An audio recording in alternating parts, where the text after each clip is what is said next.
बांग्लादेश एक ऐसा देश जिसको जन्म हिंदुस्तान ने दिया, वो भी कट्टर पाकिस्तान को काटकर।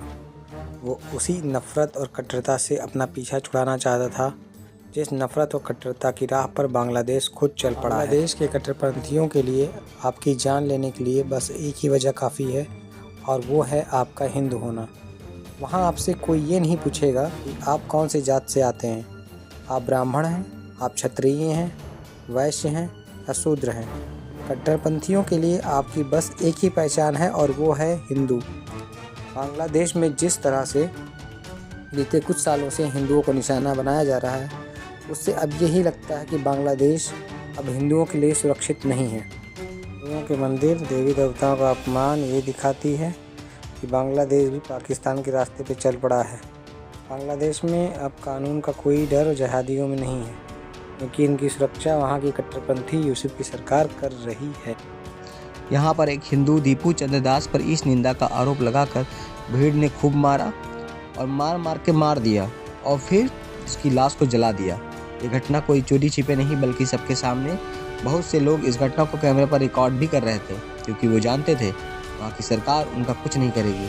उनमें अब कोई कानून का डर नहीं बचा है, क्योंकि अब इस देश में जिसका जन्म हिंदुस्तान के हाथों हुआ वो कट्टरपंथियों के हत्थे चढ़ चुका है। 2024 से अब तक लगभग 2000 मंदिरों पर हमले करके उन मंदिरों को तोड़ा जा चुका है।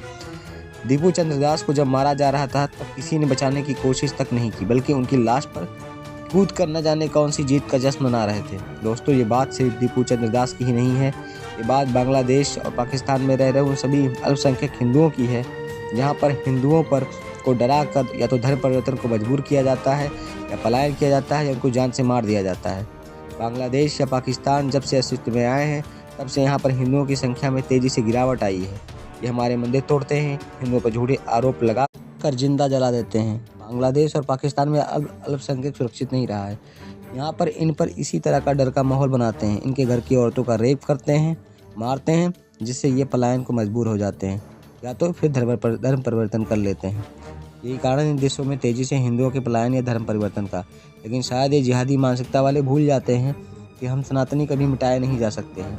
हम सूर्य, अग्नि, वायु और आकाश की पूजा करने वाले लोग हैं। अगर हिम्मत है तो इन्हें भी मिटा दो। सनातन परंपरा हजारों लाखों वर्ष पुरानी संस्कृति और धर्म है। कुछ कट्टरपंथी इतनी आसानी से नहीं मिटा सकते हैं, और हम हिंदुओं को भी अब एक होने का समय आ चुका है। आप ये मत भूलिए कि आप आपस में ऊंच नीच, छोटी बड़ी जात में बटे हैं, लेकिन आपकी असली पहचान एक है, और वो है हिंदू।